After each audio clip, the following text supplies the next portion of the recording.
The woman runs through snow that cuts her bare feet like broken glass. Behind her, 3 miles back, smoke still rises from what used to be shelter. The hem of her dress drags red across white drifts. Not her blood. She doesn't look back. Looking back means seeing him sprawled across the doorway, means hearing the crack of the bottle against his skull one more time, means facing what her hands have done. The mountains swallow her screams. Wind steals her breath. She falls, rises, falls again. When the cabin appears through the pines, she mistakes it for hallucination. Smoke curls from the chimney. Yellow lamplight bleeds through a single window. Her frozen hands can barely form a fist to knock. The door swings open before she tries. The man filling the doorframe carries a rifle loose in one hand. He's broad-shouldered, lean everywhere else. 40, maybe older. A scar pulls the left corner of his mouth downward. He looks at her bleeding feet, her torn dress, the bruises flowering purple across her throat.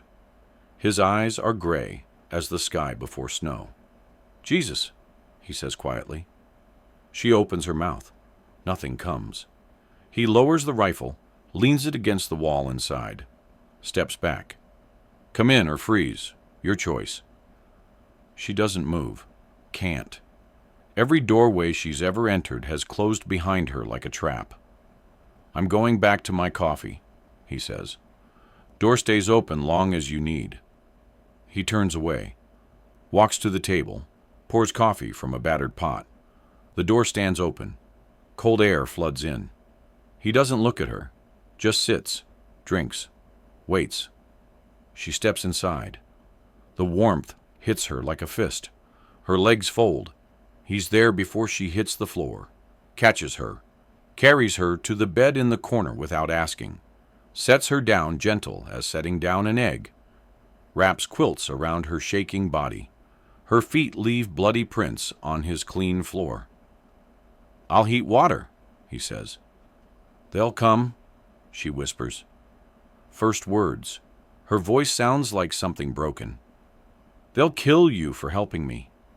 He walks to the door, closes it, drops the bar across, lifts the rifle from where it leans, checks the chamber, loads 2 more rounds, sets it by the window where he can reach it easy. "Let them try it," he says. Outside, the wind screams. Inside, the fire crackles. She closes her eyes and sleeps for the first time in 3 days, too exhausted to fear what she'll wake to. When she wakes, dawn grays the window. He sits in the chair by the door, rifle across his knees, keeping watch. 3 days pass in silence thick as the snow outside. He tends her feet with hands surprisingly gentle for their size, wraps them in clean cloth, brings broth she can't taste. Never asks questions. Never touches her, except to change bandages. Sleeps in the chair with the rifle. She watches him through half-closed eyes, waiting for the demand, the price, the moment his patience ends. It doesn't come. On the 4th morning, she wakes to find him gone. Panic floods her chest. She tries to stand. Her feet scream protest. The door opens. He enters carrying firewood, snow dusting his shoulders. "Storm's breaking," he says. Stacks the wood. "You got a name?" "Sarah." "Jacob." He doesn't offer his hand. Knows better. "There's beans, if you're hungry." She eats sitting up. He works on a saddle that needs mending. Leather tools spread across the table. The scrape of his knife fills the silence. She studies him. The scar, the gray threading his dark hair. The way he moves careful, economical, nothing wasted. "Why?" she asks finally. He doesn't look up. "Why what? Why help me?" His knife pauses. "Man I knew once told me mercy ain't something you earn. It's something you give because you got it to give." He resumes working. Didn't have much use for that wisdom till I needed some myself. What happened? Lost my wife. Lost my boy to fever same winter. The leather creaks under his hands. Came up here to lose myself, too. Didn't work. He looks at her then. Sometimes staying alive is all the reason you need. That night she asks, "They really coming?" "Don't know. You want to tell me who they are?" She pulls the quilt tighter. "My husband's brothers. Was my husband." Her voice drops. "He's dead. I killed him." Jacob sets down the cup he's cleaning. Waits. "He was drunk. Again. Came at me with the fire poker. I hit him with the whiskey bottle. He fell, hit his head on the stove. I didn't mean—" Her hands shake. "But I'm not sorry either. Does that make me damned? Makes you human." He stands, walks to the window, studies the dark. "They know you came this way?" "I don't know. Maybe." He nods once. Then we wait. "You should send me away." "That what you want?" She realizes it isn't. This cabin with its warm fire and quiet man feels like the first safe breath she's taken in years. "No." "Then you stay." A week becomes 2. Snow melts to mud. Sarah's feet heal enough to walk. She finds rhythm in small tasks. Sweeps the floor. Mends his shirts. Watches him split wood in the yard, the axe rising and falling like prayer. He teaches her to load the rifle. Shows her where he keeps the ammunition. Trust built in brass casings and gunpowder. One morning he says, "Need supplies. Town's 8 miles. Fear crosses her face like a shadow. "You can come or stay. Your choice. But I'm locking you in if you stay. Safer." She chooses to stay.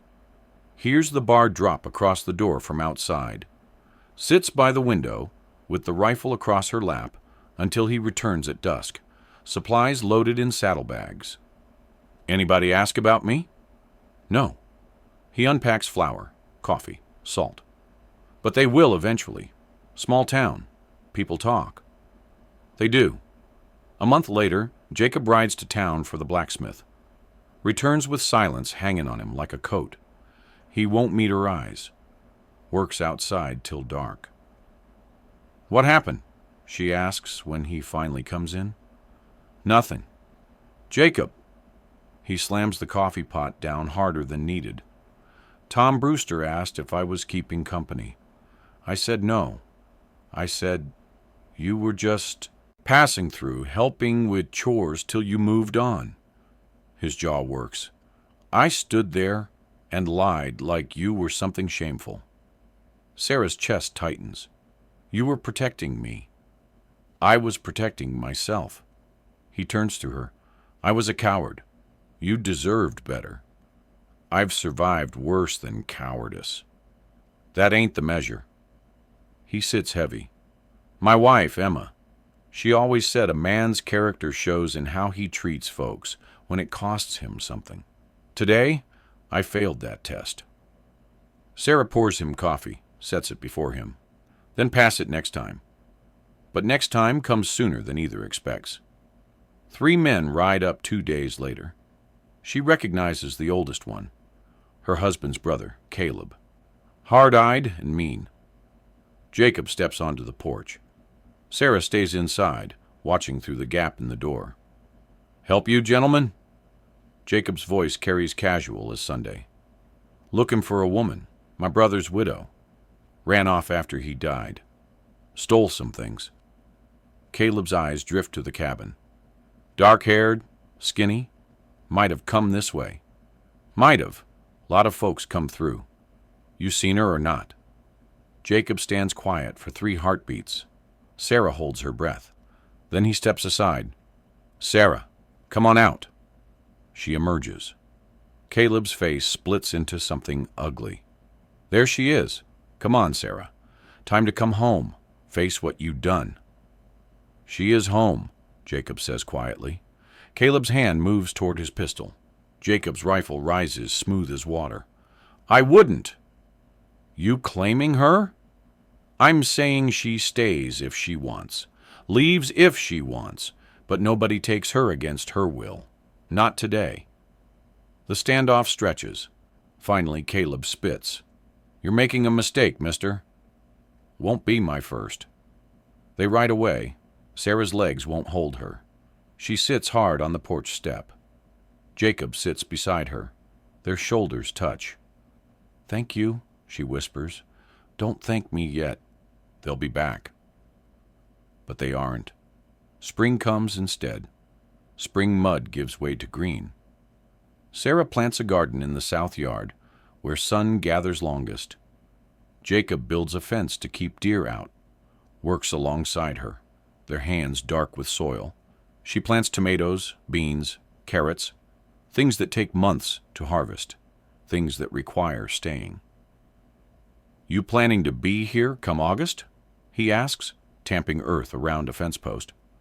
I don't know. She sits back on her heels. Am I allowed to plan? Sarah, you've been allowed since the day you walked in. He wipes sweat from his forehead. I ain't your keeper. Never was. Then what are you? He meets her eyes. Hoping to be your friend. Maybe more, if you'd ever want that. But there's no debt between us. You don't owe me nothing. She stands, brushes dirt from her skirt. Studies this man who gave her shelter, asked nothing, stood against men with guns because it was right. I'm scared, she admits. Of me? Of wanting to stay, of this being real. Jacob nods. I'm scared too. Scared you'll wake up one day and see this cabin as just another cage. He drives the post deeper, but fears a poor reason to run from something good. That night, thunder rolls across the mountains. Rain hammers the roof. Sarah lies in the bed he's given her, him in his bedroll by the fire like always. Lightning flashes. She sees him staring at the ceiling. Jacob? Yeah? Come here. He rises, crosses the room, slow, stops at the bedside. Sarah, I'm choosing this, she says. I'm choosing you. Not because I owe you, because I want to. He sits on the bed's edge, takes her hand careful, like it might break. You sure? No, but I'm doing it anyway. He kisses her forehead, nothing more. We got time, he says. All the time you need. Summer arrives. The garden grows. Sarah's trunk, carried up from where Jacob retrieved it from town, sits unpacked in the corner for weeks. Then one day, he comes in to find her hanging a dress in the wardrobe beside his shirts. Making yourself at home? He asks. She turns. Is that all right? He crosses to her, cups her face, kisses her properly this time. It's everything. August brings tomatoes heavy on the vine. They pick them together in evening light, filling baskets with red fruit. Sarah's feet are bare in the warm earth. The scars have faded to white lines. I need to tell you something, she says. Jacob waits. I'm not sorry he's dead. I've tried to be, can't manage it. Don't expect you should be sorry for surviving. Does that make me hard? Makes you honest. He sets down his basket. Emma used to say, love ain't something you find lying around like a pretty rock. It's something you build, like a house, board by board, day by day, even when it's hard. Sarah looks at the cabin, the fence, the garden, everything they've built together from mud and seed and trust given in small measures.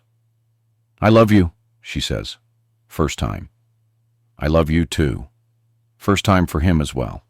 That night they sleep in the same bed. Door unlocked, rifle on the wall. Storm clouds gather but don't break. September comes with the first frost. Sarah stands in the garden, surveying what they've grown. Jacob appears beside her, warm coffee in his hands. Winter's coming, he says. Good. She takes the cup, sips. I want to see how snow looks from inside. With you. He wraps his arm around her shoulders. She leans into him. They've built something here. Not perfect, not easy, but theirs. Chosen. Home isn't a place you find. It's a place you make. Together. One day at a time. One act of trust. One season turning into the next. The garden sleeps. They'll plan again come spring.